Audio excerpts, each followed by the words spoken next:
poco porque de nuevo este tema es denso y merecía 1 hora para cada uno. Así que, a ver, voy a empezar. Estuve en duda, se empezaba por el secreto, se por la devoción, pero bueno, empezamos como dice el título y nos vamos a intentar encontrar el hilo conductor para ver estos dos temas. Entonces le metí aquí de la historia de un secreto al secreto de la historia. Parece un título un poco pomposo, se dice en Portugal, pero la cosa es que me parece también importante estudiar la historia de este secreto hasta ser publicado, porque si hay un elemento que atrayó tanto la atención de la gente fue justo el secreto de Fátima, ¿verdad que sí? Como sabemos, fue publicado en el año 2000. Hasta el año 2000 tanta gente me hacía preguntas sobre la tercera parte del secreto. Yo preguntaba siempre, ¿pero ustedes saben la primera y la segunda? Y casi nada sabía, ni la primera ni la segunda. Nosotros somos así, ¿verdad? Podemos saber todo este libro, pero si hay una página, porque el secreto de Fátima es una página, 2, que no sabemos, es lo único que nos interesa. Y esto es ya una grande lección para nosotros, ¿no? ¿Cuántas veces preguntaban a Lucía por el secreto? Ella decía, miren, procura de vivir lo que sabes y no tendrás tiempo ni para pensar en este poco que no sabes.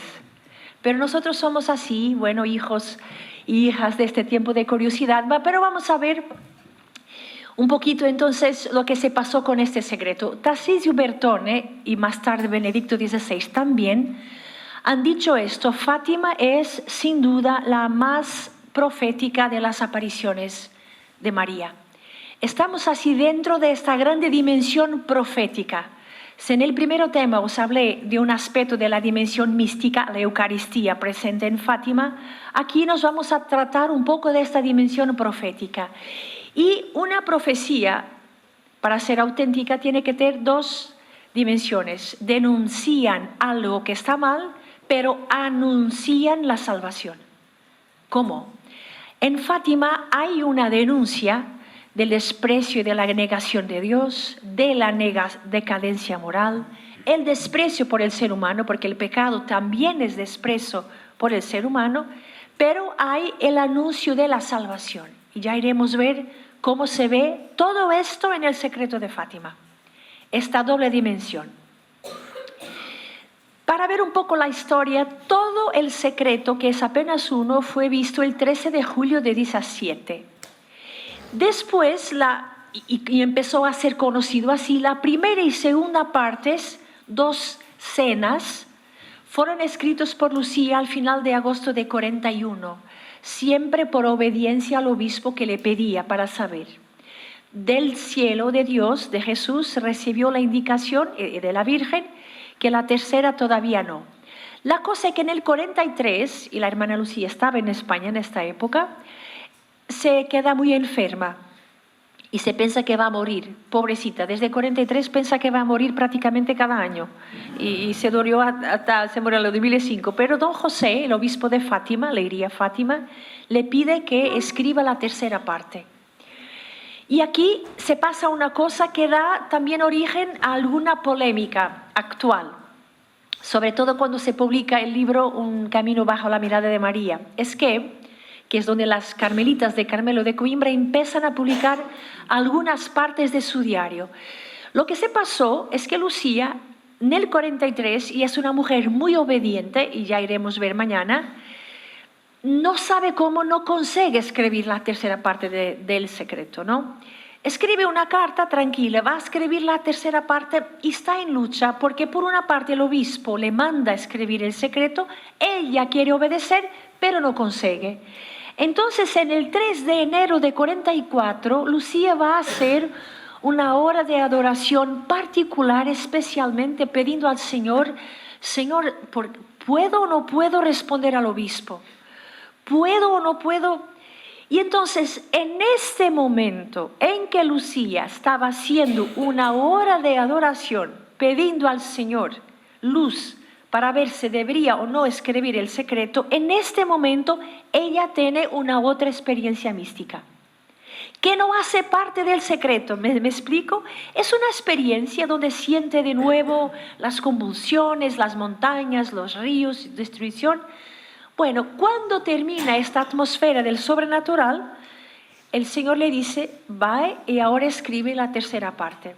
Marcha a su cuarto y escribe la tercera parte. Ahora, cuando esto fue publicado, mucha gente empezó a decir, miren, ven, hay algo escondido. Todavía un otro secreto. No, no va. La experiencia que la hermana Lucía tuvo en este 3 de enero fue nada que ver con el secreto de Fátima. ¿Okay? Fue una experiencia personal, de nuevo, de destrucción, de sufrimiento. Bueno, escribe la tercera parte del secreto y mete en el sobrescrito que podría ser abierto por el Papa cuando el Papa quisiera después del 1960. Le preguntaron por qué esa fecha y le dijo, ella me parece que antes no se iba a entender. Bueno, así fue. En 17 de junio de 44 entrega al obispo de Leiría. En fin, quieres que esté seguro que nadie va a abrir, no manda por correo, encuentra una persona de confianza. Y bueno, sabemos toda la trayectoria de este sobrescrito. Está publicada en un libro del Santuario de Fátima que se llama propio El Secreto. Sabemos toda la trayectoria. Bueno, para simplificar, en el 57 llega a Roma, entonces era el Santo Oficio, la Congregación de la Doctrina de la Fe, que ahora es el Dicasterio de la Doctrina de la Fe, y es conservada en los archivos. Sabemos que Juan XXIII ha leído El Secreto después del 17 de agosto de 59. Mete en su diario incluso las personas que lo leyeran con él. Incluso estaba un traductor de portugués para italiano. El Santuario de Fátima, para tener certeza, ha interrogado a Loris Capovilla, el secretario de Juan XXIII, que se ha muerto hace pocos años. La pregunta era, ¿Juan XXIII ha leído o no ha leído? Sí. ¿Por qué no decidió publicar? No sabemos. Aquí estamos. Juan XXIII ha leído El Secreto. También Pablo VI. En el 25 de marzo de 65. Y déjeme deciros que Pablo VI es el primero papa a sufrir un atentado. En noviembre en Manila de 70. ¿Ok? El primer atentado no fue de Juan Pablo II. El más famoso. Pero Juan Pablo VI ha sufrido un atentado con sangre, con una faca, no sé cómo se dice, en Manila. Pero El Secreto no sabemos por qué decide no publicar. Sabemos que Juan Pablo II, que fue electo papa en el 78, octubre, no se interesó por El Secreto. Ni el 79, ni el 80. Era muy mariano, totus tuus, pero la devoción de Fátima todavía no le había tocado el corazón. Hasta el día 13 de mayo de 81, que fue, sí, este grande, famoso atentado, y cuando se recuperó en la clínica Gemelli, Juan Pablo II pide toda la documentación sobre Fátima, y claro, ahora que lo sabemos, imaginémonos nosotros en el lugar de Juan Pablo II, con una quirugía, en un atentado en el Día de la Virgen de Fátima, a leer El Secreto. Obviamente su pontificado cambió, es su mirada para Fátima también. El Secreto no sabemos por qué no lo ha decidido publicar inmediatamente. Sabemos sí que quería evitar el sensacionalismo. Quería evitar visiones demasiado, complicadas y de teorías de conspiración, ¿no? Juan Pablo II no quería eso. Anunció el 13 de mayo de 2000 en Fátima que iba a publicar El Secreto. Confió a Ángelo Sodano una pequeña presentación ya en ese día, pero a su sucesor, a Cardinal Ratzinger, preparó un comentario teológico que es una pieza teológica esencial para entender Fátima, magnífica, y aquí está también como apéndice en las memorias de la hermana Lucía. La estructura es triplis. Tenemos la visión del infierno en la primera parte, la devoción al corazón inmaculado de María y la importancia del corazón inmaculado de María en la historia mundial, en el tiempo y en la escatología. Y tenemos como tercera parte el sufrimiento de la Iglesia. Simplifiquemos, ¿vale? Primera parte del secreto del infierno, el para allá del tiempo, la escatología. Segunda parte, el sufrimiento del mundo. Tercera parte, el sufrimiento de la iglesia. Y en el corazón del secreto está el corazón inmaculado de María. Pase la redundancia, ¿ok? Pero el corazón de María en su papel en la macrohistoria. Después hablaremos de María en nuestra historia personal. Pero en este momento, en el secreto, precisamente porque estamos hablando de la dimensión profética de Fátima, es el papel de María en la historia mundial. Que es curioso como aquí el Señor la mete. Bueno, no voy a leer, pero este es todo el texto del infierno como Lucía lo ha escrito y les muestra a la Virgen el infierno justamente utilizando las imágenes de la predicación de esa época. ¿Era así que se predicaba, que se hablaba? Hablaba del infierno como un fuego debajo de la tierra con los... O sea, no es que se procura hacer una película sobre el infierno, que no sabemos a la fin cómo es, sabemos que es un estado, pero que existe. Bueno, la Virgen va describiendo el infierno, después del infierno pasa para la segunda parte, y es aquí sí, voy a leer un poco, que la Virgen dice con bondad y tristeza, ¿habéis visto el infierno? ¿A dónde van las almas de los pobres pecadores? Nunca la Virgen trata a los pecadores de otra forma, sino pobres pecadores, justamente como una madre. Pobres pecadores. A mí me encanta este lenguaje de María, pobres pecadores. Para salvarlas, Dios quiere establecer en el mundo la devoción a mi corazón inmaculado. Es Dios quien quiere, no es la Virgen. Dios quiere, para salvarlas, estamos hablando de historia de salvación, para salvarlas Dios quiere establecer en el mundo la devoción a mi corazón inmaculado. Si hacéis lo que yo os digo, aquí empieza el tema de la libertad, si hacéis lo que yo os digo, se salvarán muchas almas y tendrán paz. De un modo muy simplificado, se salvarán muchas almas, el tema de la escatología, y tendrán paz. Segunda y tercera parte del secreto. Miren cómo el Señor mete en el corazón de esto, el corazón de María. ¿Y qué cosa hace María? Si hacemos lo que ella nos dice, se salvarán muchas almas y tendremos paz. Dos temas que el Señor confía al corazón de su madre, de nuestra madre. La historia de salvación y la paz en el mundo. Si no, la guerra terminará, pero si no dejaren de ofender a Dios, miren, se hacen, salvarán muchas almas y tendrán paz, pero si no hacen, una guerra peor, una luz desconocida, persecuciones a la Iglesia, al Santo Padre.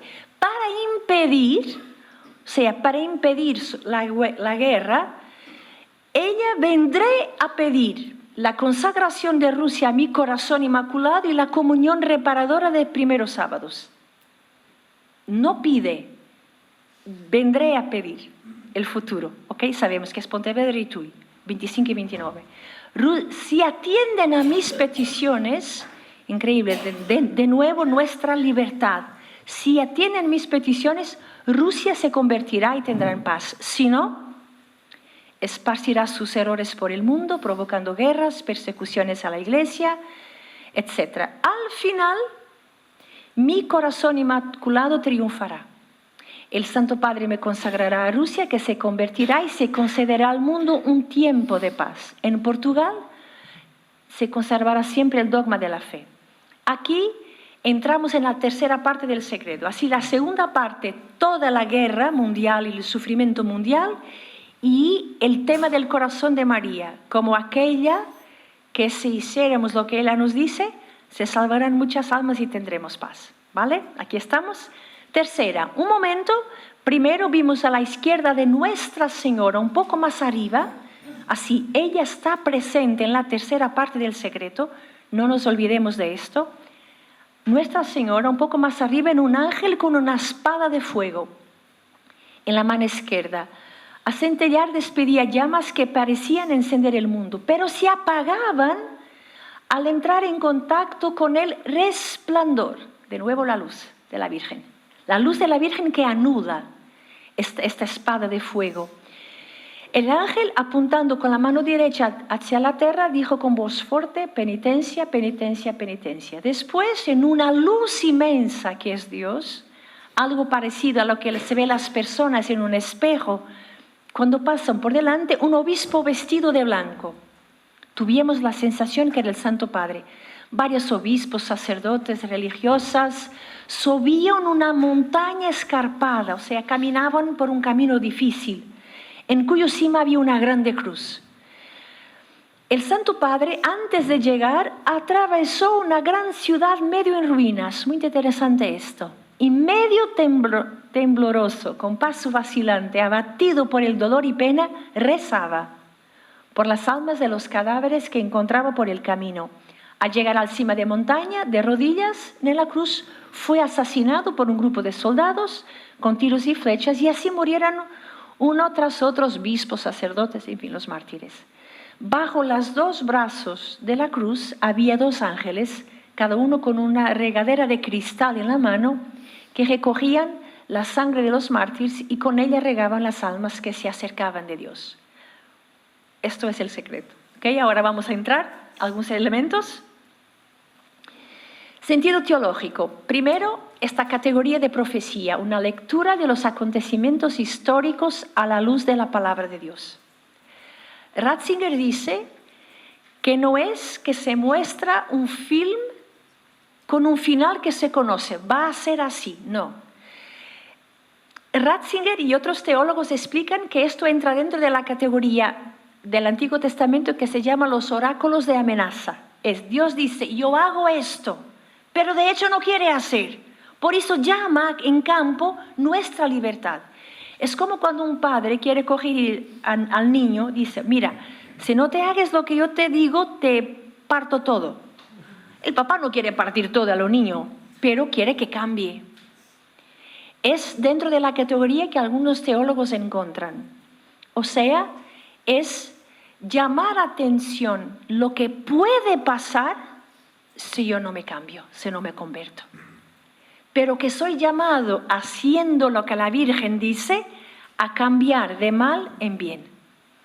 Este es el grande sentido teológico del secreto. De hecho, en una perspectiva escatológica, la denuncia profética del infierno. El infierno es una realidad.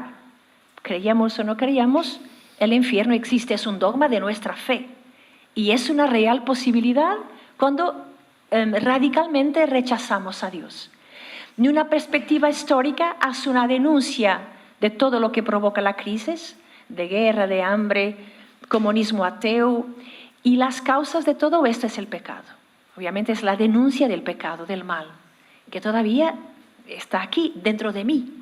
No es dentro de los otros, es dentro de mí. Yo en mí tengo esto.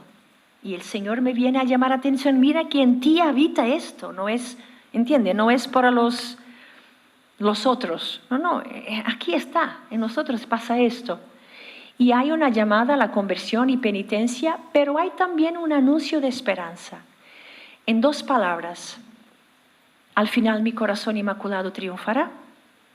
Y esta misteriosa promesa de que en Portugal se conserve el dogma de la fe.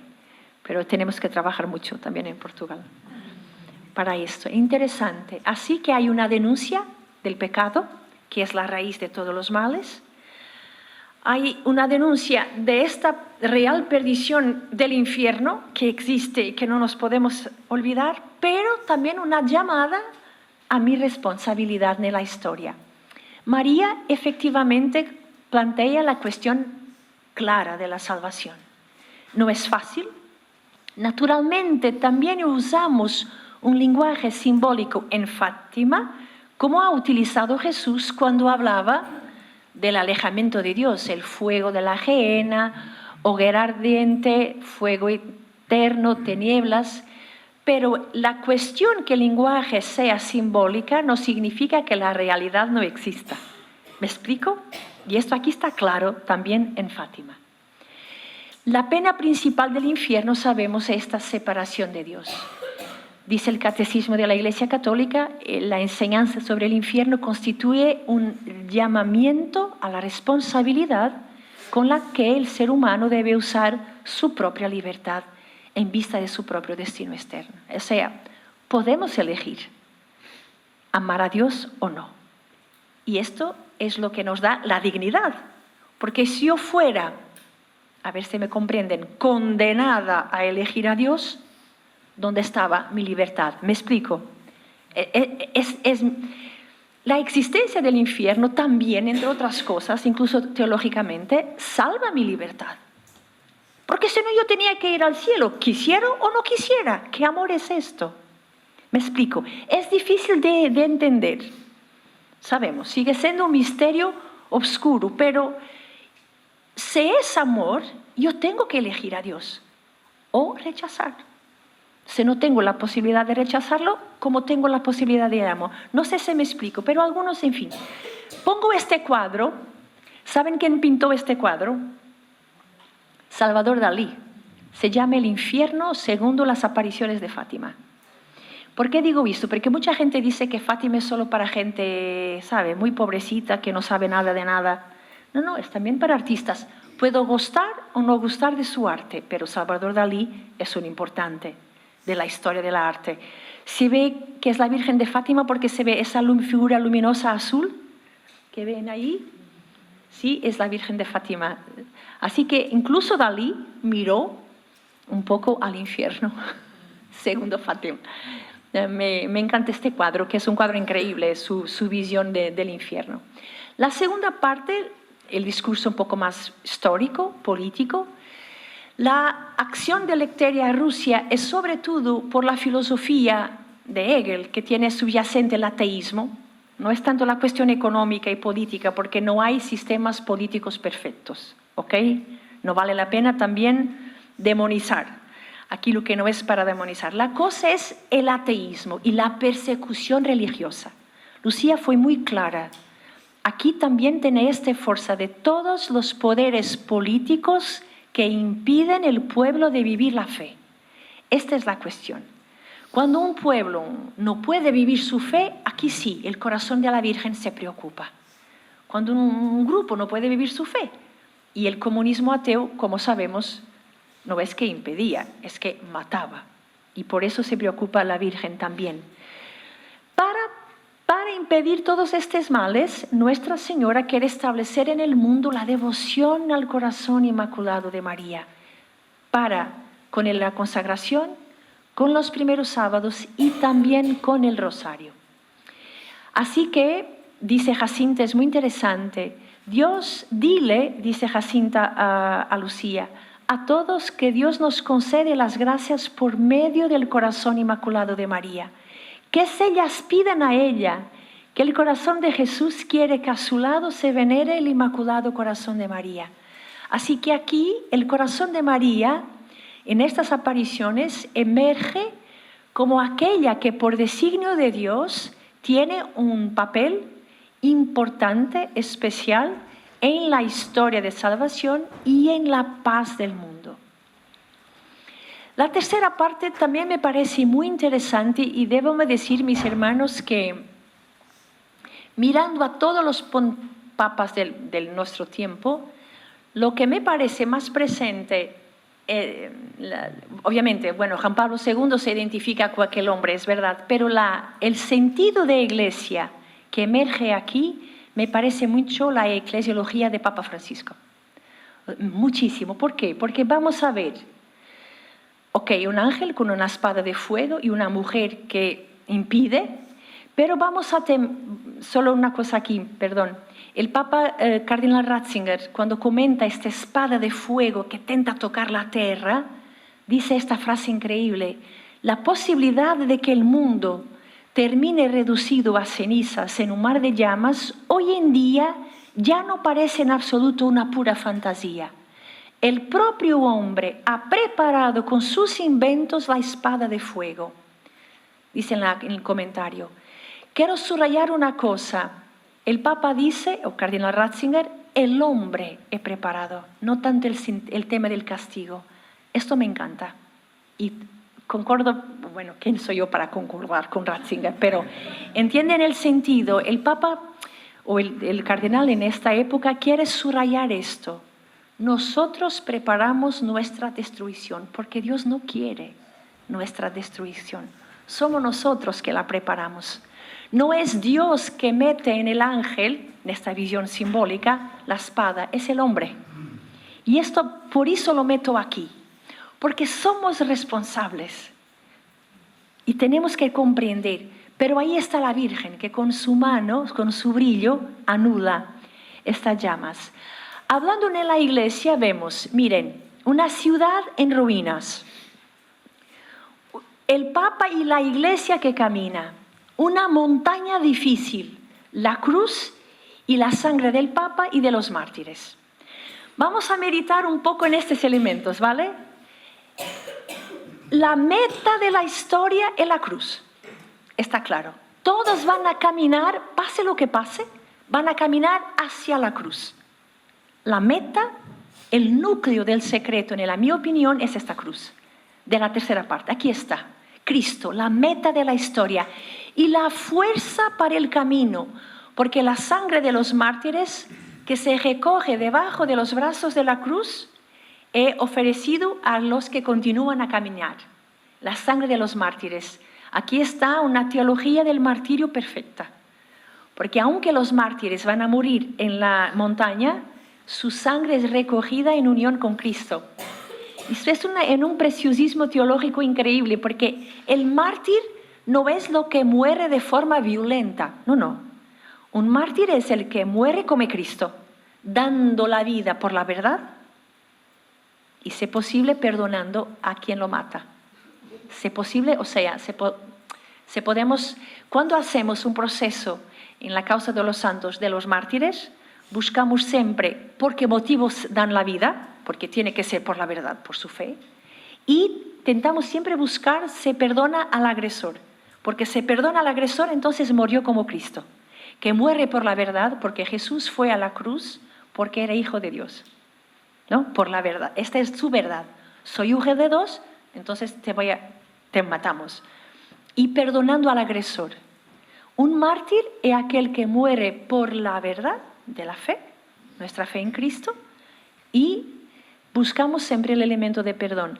Saben que a mí, cuando tuve clases de teología del martirio en Roma, nuestro profesor contaba un caso de un mártir de la guerra civil española, de un sacerdote que iba a ser muerto, y antes de que el general, tenía un soldado, disparara el tiro, el sacerdote pidió permiso para hablar y llamó, el general se aproximó y el sacerdote le ofrece su reloj y dice: este reloj me ha dado mi madre en día de mi ordenación sacerdotal. Te lo ofrezco como señal que te perdono lo que vas a hacer. Se murió, obviamente es un mártir puro. Claro que Dios sabe hacer las cosas, lo general se convierte y es su principal testigo en su proceso de canonización. Pero tenemos los dos elementos: se muere porque es padre, es sacerdote, y perdonando al agresor. Miren que aquí se ve esto, cuando se ve la sangre de los mártires, que es recogido bajo los brazos de Cristo, teología de martirio. Pero tenemos una peregrinación de gente, de todos los tipos y clases. ¿Quién va adelante? ¿Quién es el primer elemento de este peregrinaje? El obispo vestido de blanco, que es el Papa. Mis queridos hermanos, tiras el Papa de este grupo y puede ser cualquier cristiano, ¿verdad que sí? No necesita de ser católico. ¿Cómo sabemos que es católico? Porque está el Papa. Me explico. El amor al Papa tiene que ser sin por qué, como dice el poema. Hoy se llama León, ¿verdad que sí? Lo amamos. Ayer se llamaba Francisco, lo amábamos. Anteayer se llamaba Benedicto, lo amábamos. Me explico. Por eso Fátima, en su eclesiología, tiene el amor al Papa. Sea lo que sea. Los niños amaban el Papa, no sabían el nombre. Jacinta, sobre todo, tuvo 2 apariciones específicas del Santo Padre y desarrolló un amor tan intenso por el Papa que Juan Pablo II, que nace después de Jacinta morir, En su beatificación dice, quiero agradecer a la Jacinta por todos los sacrificios que ha hecho por el Papa. ¡Qué increíble! Y Papa Benedicto agradece a los tres, porque los tres desarrollaron por este secreto un amor muy grande al Papa. Yo creo que nosotros necesitamos, por eso Fátima es una escuela de fe, dice Benedicto, de crecer en este sentido de amor al Papa. O sea, puedo gustar más o menos, me explico, hay estilos y estilos, claro, pero en el momento que se transforma en Pedro, es mi Papa. Mi unión tiene que ser total. Miren, ¿cuál es nuestro primero Papa? Pedro. ¿Y cómo se llamaba Pedro? Simón. ¿Quién era Simón? Un pescador. Un poco orgulloso, ¿verdad que sí? Un poco lleno de... Pero en el día que ficó Pedro, Dios no le cambió el estilo, continuó a hacer lo mismo. Pero en el momento que es Pedro, es Pedro. Después llegó uno llamado Karol Wojtyła. ¡Wow! Bello, hermoso, sonría, le encantaba la poesía y hacer esquí y nadar, ¿verdad que sí? Cuando se quedó Juan Pablo II, Dios no le cambió el estilo. ¿Ok? Y fue papa. Se siguió, pobrecito, un hombre llamado Ratzinger, que no quería saber de una piscina o de esquí para nada, quería saber de Mozart. ¿Verdad que sí? No le encantaba el teatro, le encantaba estudiar en la biblioteca. Era más tímido, pero en el momento que se torna Benedicto XVI, lo amamos. ¿Y cuánta gente encontré que no lo amaba? Me explico. Pero es papa,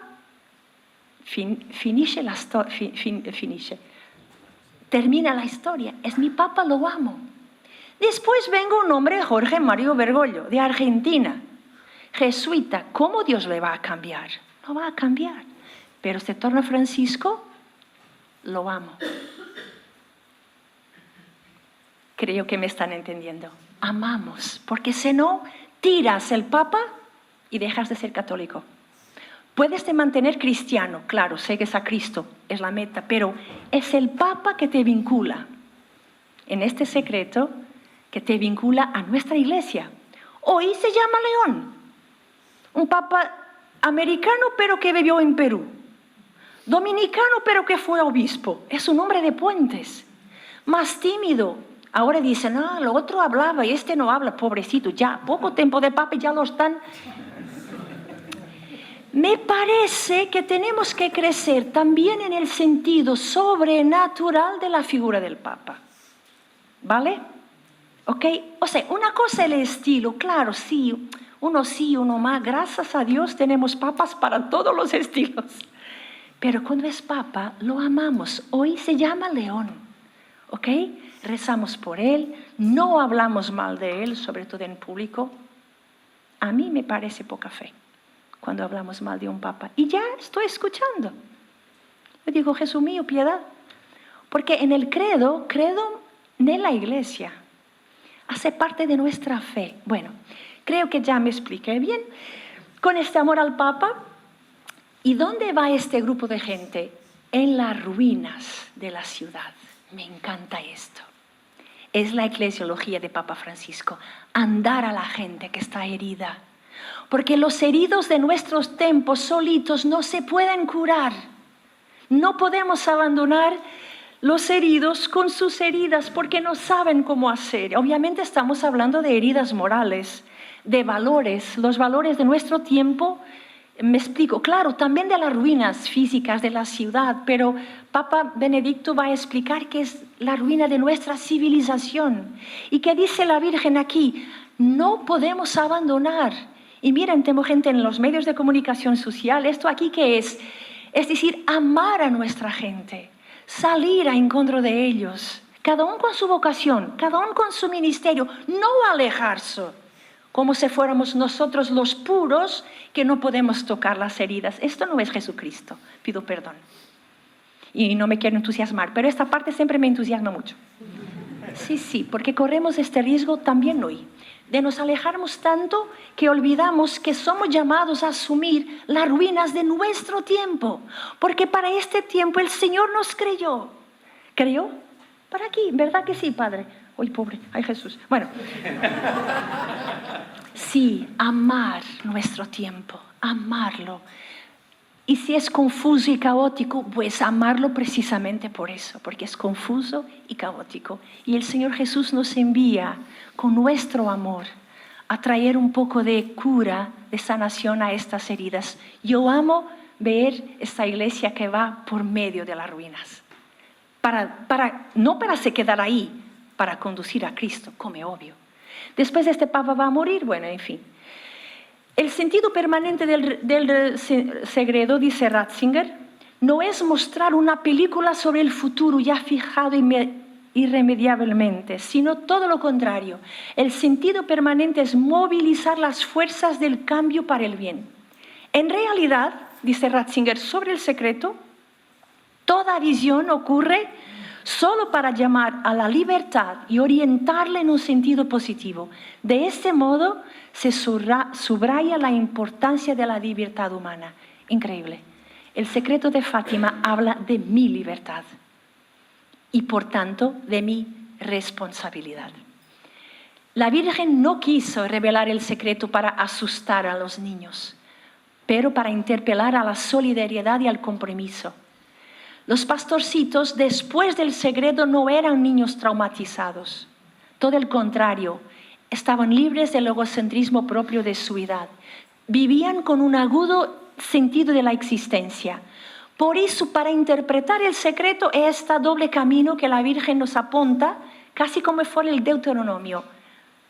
Vos muestro el camino del bien y del mal, dice el Señor. Elige el bien para vivir. La Virgen dice, si hacéis lo que os digo, se salvarán muchas almas y tendrán paz. Es justamente presentar delante de nosotros estos dos caminos, este tema de la elección, de nuevo, es la liturgia de ayer, con las tentaciones de Dios.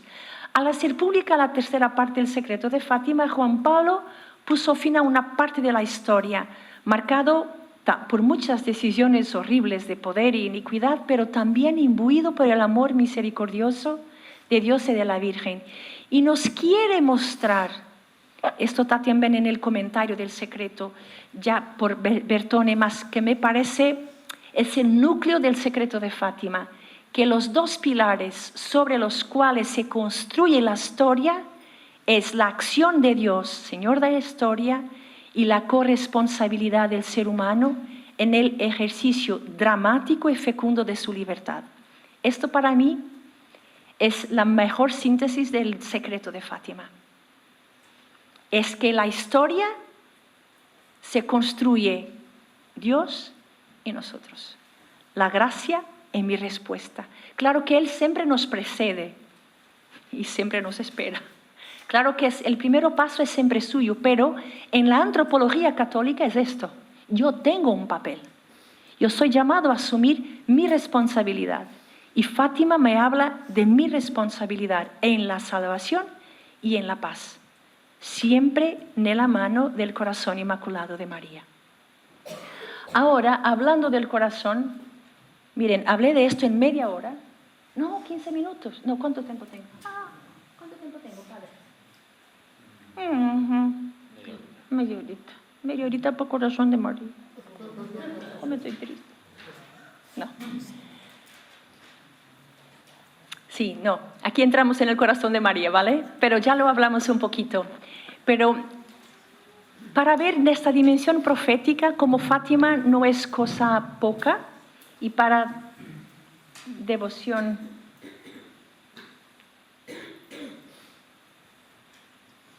Aquí estamos, ¿no? Para devoción. Para devociones secundarias, pero es una cosa tremenda, Fátima. Es una cosa seria. Porque hablamos de la salvación y de la paz. Ya escuchamos un poco el papel del corazón de María en la historia mundial. Vamos ahora a ver en la historia personal y también haciendo referencia siempre con Ratzinger. El grande maestro de estos temas ha sido para mí Cardenal Ratzinger en la tercera parte del secreto. hablamos del tema de María en Fátima, que es también un eje teológico, la Mariología. Y empezamos con esta expresión, tenemos una madre, que es una expresión que Papa Francisco utilizó varias veces en Fátima. Tenemos una madre. Pero él quiere esclarecer qué tipo de devoción a María. Una santa inalcanzable que tiene tantos dones que no la llegamos, o una maestra de vida espiritual. O por otra parte, la primera discípula de Cristo que me puede enseñar a ser discípulo, o una santiña a quien recogemos para conseguir gracias a poco costo. Esta era la grande interpelación de Francisco. ¿Cómo responde la Virgen? Pues en Fátima, interesante, dejen hablar de esto, es cuando Lucía en la primera aparición preguntó a la Virgen de dónde era, quién era, ella no dijo quién era, dice así: quiero que vengas aquí durante 6 meses. En lo 13 de cada mes, al final os diré quién soy y lo que quiero. O sea, pide el encuentro y después se da a conocer. O sea, pide la inteligencia del corazón, que es una expresión que a mí me encanta. Saben que nosotros muchas veces queremos conocer para después decidir si hacemos o no hacemos. ¿No es así, verdad? Con Dios muchas veces es el contrario. Nos pide que aceptemos y después no nos explica la importancia. ¿Sí? Yo no sé, veo aquí algunos consagrados y consagradas, ¿no? ¿Ustedes conocían el sentido de vuestra vocación al principio? Mira, sabemos y bueno, nos confiamos y despacito. Saben que yo hacía muchas preguntas a mi superiora cuando yo era joven en discernimiento. Tantas preguntas, Jesús mío. La pobre un día dice: mira, Ángela, en matemática es así. A más B igual a C. Con Dios muchas veces el contrario. Tienes que aceptar el C. Y después Él te explica el A y el B. Bueno, aquí me quedé. La Virgen aquí es lo mismo. Viene aquí, después te diré quién soy. Si ustedes quieren entender toda la importancia del rosario para empezar a rezar, ni entenderán ni rezarán. La cosa es, la Virgen lo pide, voy a rezar. Después el Señor le explicará. Si quieren entender toda la importancia de los primeros sábados para empezar a hacerlos, no vale la pena. Piden que nos encontremos con ella y después ella va a decir quién es. Tan interesante porque les pide sí que rece el rosario todos los días, empiezan a rezar bien. En junio les pide lo mismo, julio, agosto, septiembre, en octubre cuando vaya a decir soy la señora del rosario, ya entienden porque estaban rezando. Entienden la dinámica de Dios. Es a veces un poquito distinta de la nuestra. Bueno, siendo Fátima una revelación privada, se subraya también la presencia y acción de la Madre de Jesús en la vida de la Iglesia y en la historia de la humanidad. Ya hablé en la primera parte, pero también en mi historia personal, como mi madre espiritual. Y en Fátima se habla mucho de esto. María, yo elegí 3 textos, en fin, para hablar, porque hay una triple dimensión donde se habla de la Virgen, como el corazón inmaculado de María, como la Señora del Rosario y como la mujer más brillante que el sol. Son las 3 formas como Lucía describe a la Virgen. Porque la Virgen así se habló con ella, ¿no? Mi inmaculado corazón, soy la Señora del Rosario y una mujer más brillante que el sol. Voy aquí a enfocarme apenas en el corazón inmaculado de María, porque es el tema que me han pedido, y vamos a ver que está presente desde el principio, pasando por junio hasta julio, que terminé de explicar, después en Pontevedra y en Tui, que hablaré mañana. Ahora vamos a hablar apenas de las apariciones del ángel y vamos a ver características del corazón de María y sobre todo llegar a junio y me voy a terminar. Primera aparición del ángel. Los corazones de Jesús y de María están atentos a la voz de vuestras súplicas. Así que desde el principio el corazón de María aparece muy unido al corazón de Jesús. Porque así fue toda la vida. Desde que Jesús se encarnó en la Virgen, era el único corazón que batía. Aliás, Estábamos hablando de eso, ¿no? El corazón humano de Jesús, quien lo dio fue la Virgen. Punto. Basta. ¿Ok? Humanamente, la parte humana de Cristo, la única dadora de la parte humana es María, porque San José no es ella. Si todo, y esto es un milagro, obviamente. Pero el corazón de María unida de Jesús, ¿qué cosa hacen? Están atentos. No es apenas escuchan, estar atentos, están pendientes, nos miran. Esta cercanía del corazón de Jesús y de María necesitamos creerla. Aunque no respondan como le pedimos, eso es otra cosa. Pero no hay una súplica del corazón humano que no resuene en el corazón de Jesús y el corazón de María. En la segunda aparición ya hablábamos, los niños estaban jugando, era verano. Y no nos olvidemos que en esta época Jacinta tenía 6 años, Francisco ya tenía 8 y Lucía tenía 9. Estamos hablando de niños de 6, 8 y 9 años.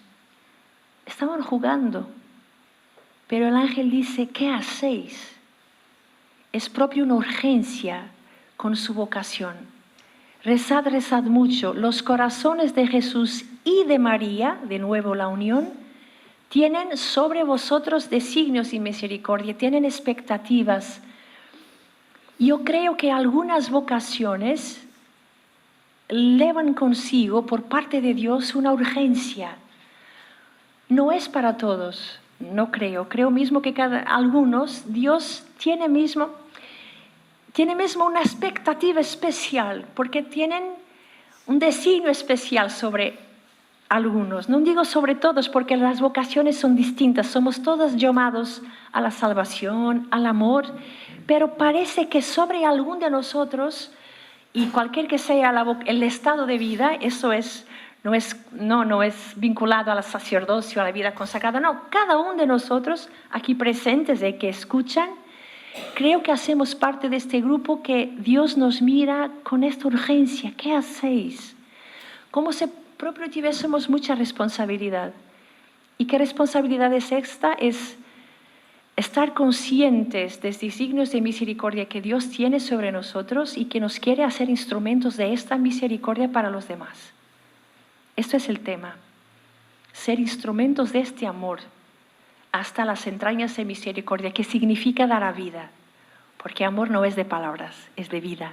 Dar a vida hasta las últimas consecuencias para sermos fieles a estos designios de misericordia. Creo que para algún de nosotros, quizás quien diera que fuera para todos, tenemos que tener conciencia.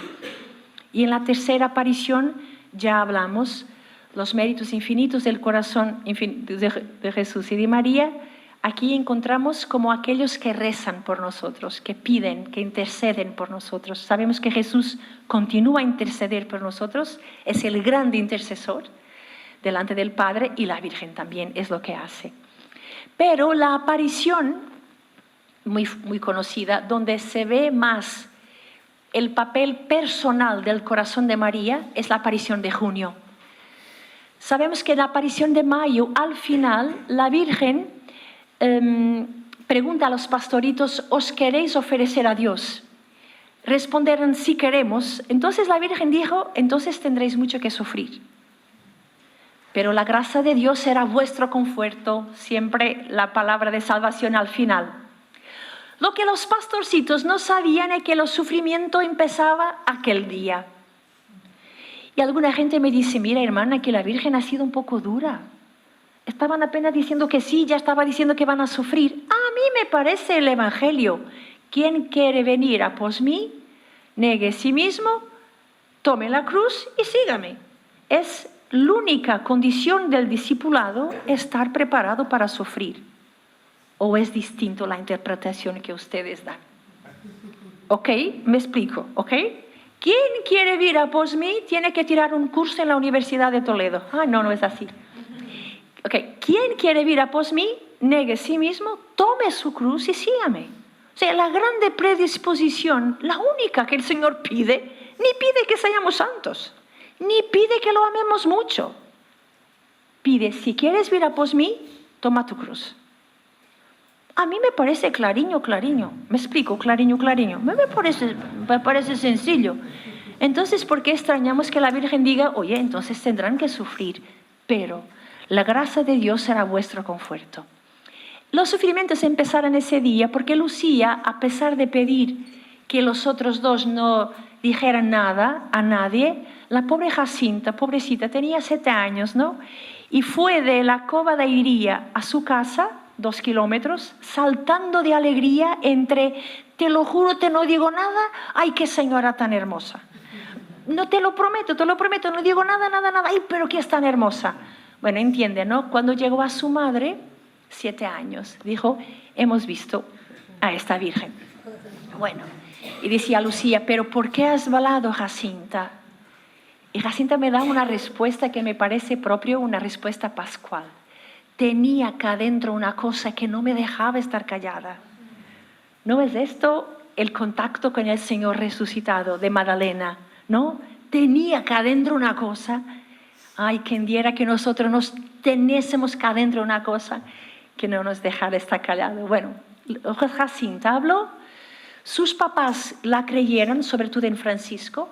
Papá llamó Francisco y dice, oye, Francisco, ¿es verdad lo que tu hermanita está diciendo? Sí, papá, es verdad. Hemos visto a la Virgen. Bueno, entonces es porque es verdad, porque mi Francisco jamás ha dicho una mentira. Increíble, ¿no? Y lo creyeron. La mamá de Lucía, el contrario. Tú no eres buena el suficiente para tener visto a la Virgen, estás mintiendo. Era la lógica del mérito. Nadie se merece ver a la Virgen. Entonces no la creyó y empezó a hacerla sufrir tanto. Los vecinos incluso la pegaba, así, para que ella negara, que Lucía sufrió tanto en un mes que en mayo, 13 de mayo, ¿os queréis ofrecer a Dios? Sí queremos.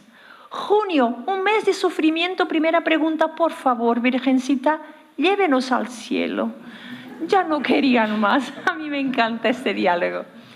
Para mí es uno de los diálogos más humanos de Fátima. Por favor, llévenos al cielo. Y la Virgen dice sí. A Francisca y a Jacinta llevaré muy pronto. Pero tú te quedas aquí un poco más. 80 años. ¿Sabe, padre? Yo creo que Dios no sabe nada de nuestro concepto temporal. No tiene ni idea qué cosa significa mucho tiempo o poco tiempo. Bueno, estoy bromeando. Tú te quedas aquí y ha dicho por qué. Esta es la cosa interesante. Porque tú te quedas para difundir en el mundo la devoción a mi Inmaculado Corazón. Dios quiere establecer en el mundo la devoción a mi Inmaculado Corazón. Sabemos por la respuesta que Lucía ni se da cuenta que estaba recibiendo su vocación. Ella escuchó la primera parte. Mira, tenemos una niña con 10 años que nadie le cree. Los únicos que la creen son sus primitos y la Virgen le está diciendo que van a morir. Claro que reaccionó de una manera muy humana. Entonces me quedo aquí sola. Cómo me encanta esto, es el tema de la soledad. Me quedo aquí sola. ¿Verdad que es transversal a cada uno de nosotros? Podemos tener una familia maravillosa, una comunidad religiosa perfecta, yo qué sé, que más tarde o más temprano nos toca la soledad, que duele mucho. Y la Virgen le dice, no, hija mía, yo jamás te dejaré. Mi corazón inmaculado será tu refugio y el camino que te conducirá hasta Dios. Y os digo que ha sido la gran fortaleza de los más de 80 años que Lucía vivió, que el corazón de María no la dejaba. Esto es un poco el papel del corazón de María en nuestra vida. Pero ¿qué significa tener devoción al corazón de María? Y me voy acercando del final. ¿Sabe que un día fui a los Estados Unidos a hablar? Voy muchas veces por ese mundo fuera y hablaba siempre a las comunidades americanas. Un día me dijeron, ¿por qué no hablas a una comunidad portuguesa? Yo me quedé toda contenta, ¿no? Y hablar en mi idioma. Pero corrió mucho mal. porque saben, cuando los inmigrantes, yo amo los inmigrantes, ¿vale? Que no me interpreten mal, pero mis portugueses me dieron el momento de hablar durante el almuerzo. Estaban comiendo en cuanto yo hablaba. Mira, pasó todo mal. Porque yo hablaba, yo me esforzaba por hablar de Fátima y ellos hablando, yo qué sé, del arroz, de la carne, de la fruta. Yo, Dios mío, en portugués yo me puso nerviosa, tentar el máximo. Y una señora portuguesa me dice así, mire hermanita, no te preocupes, nos conocemos todo de Fátima. Mira, vamos a Fátima cada año. Llevamos unas flores a la Virgen y unas velas, ya sabemos todo.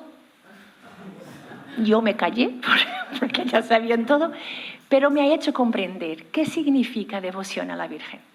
Porque muchas veces para nosotros devoción es flores y velas. Miren, son importantes, son señales de amor. Pero el problema es cuando estas cosas que son secundarias se tornan en absoluto. Lo único que hacían esta gente mía, portuguesa, que amo mucho, cuando venía Fátima, llevar velas, llevar unas flores y se marchaban. Esto no es devoción al corazón de María.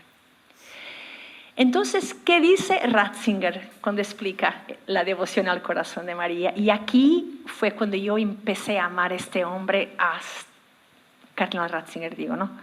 Futuro Papa Bendito. Porque él, y les voy a decir lo que él dice, cuando habla del corazón de María, en el secreto de Fátima, en la segunda parte dice, para la salvación de las almas, para la paz en el mundo, la solución ofrecida por Dios, muy extraña para una mentalidad anglosaxónica y germánica, estaba hablando de él, es el corazón de María. ¿Entiende lo que el cardenal está diciendo? Está diciendo qué solución extraña que Dios da para la salvación del mundo y para la paz. Es la devoción al corazón inmaculado de María. Esto, él dice, es una solución muy extraña para una mentalidad anglosaxónica y germánica. Pero el cardenal no dice, es una solución extraña, quizás los pastorcitos se han equivocado. No, él dice, es una solución extraña, pero vamos a enfrentar. Aquí lo vamos.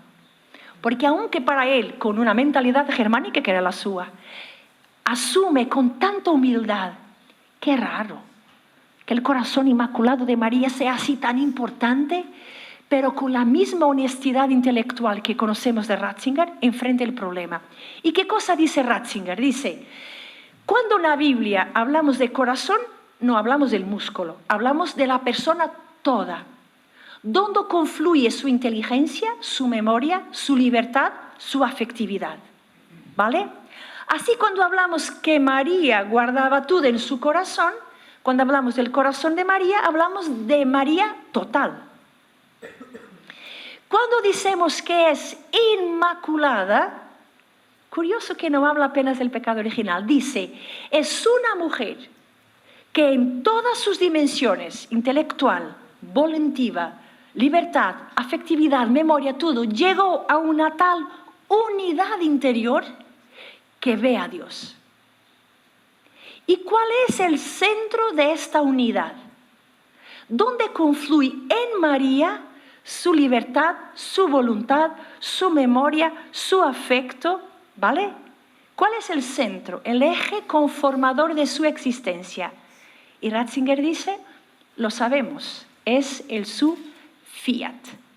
Hagas en mí, según la voluntad del Padre. Quiere decir que toda la memoria de María era orientada hacia la voluntad del Padre. Toda la libertad de María era orientada a la voluntad del Padre. Todo su afecto era siempre orientado a la voluntad del Padre. Entonces, dice Ratzinger, para nosotros, la devoción al corazón inmaculado de María es pues un acercarse a esta actitud del corazón en el cual el fiat, hágase tu voluntad, se convierte en el centro animador de toda mi existencia. Parece poco, pero es una revolución en la vida. Tener devoción a María no es apenas llevar flores, es importante llevar flores. Está bien, María es una mujer, le encanta flores. Lleven flores porque a todas las mujeres les encantan las flores, ¿ok? Pero no es el esencial.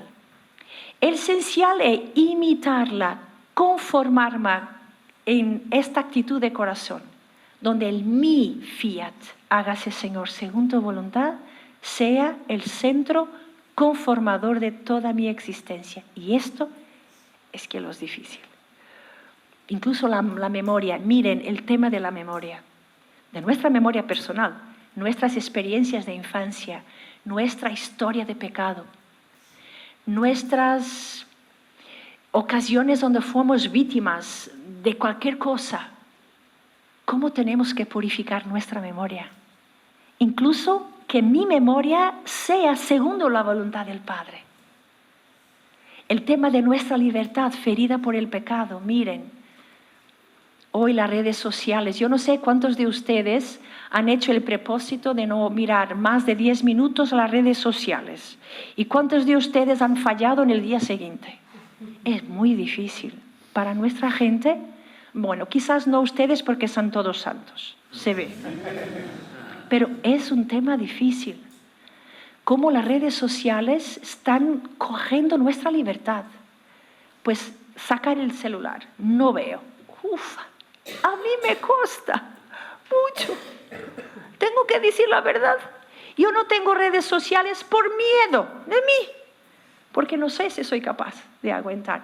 Oye, quizás estoy diciendo mucho, pero ustedes son santos, tienen misericordia de mí. ¿Entienden? Es difícil. Este tema, la voluntad de Dios, ser mi centro conformador.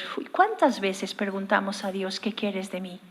Pensamos que es elegir la vocación y está. Bueno, yo soy consagrada y ahora tengo que preguntar en cada día lo que el Señor quiere de mí, porque cada día tengo que elegir, cada día, cosas pequeñas, pero cosas grandes. Esta es la verdadera devoción al corazón inmaculado de María. Acercarme de esta actitud en que el fiat sea el centro. Miren como una rueda, ¿no? El eje tiene que ser, Padre, hágase en mí según tu voluntad. Hay una frase de Papa Francisco en una carta o en un tema que no lo sé, pero que a mí me encanta, que es una pequeña oración que enseñó. Jesús, lo que tú quieras, como tú quieras, cuando tú quieras. Prométeme apenas que estás conmigo en cada paso del camino. Qué sencillez. Lo que tú quieras, Jesús, como quieras, cuando quieras. Está conmigo, porque necesitamos. Bueno, y aquí me termino, porque tenemos 5 minutos para preguntas. Tenía muchísimo más que hablar, pero bueno.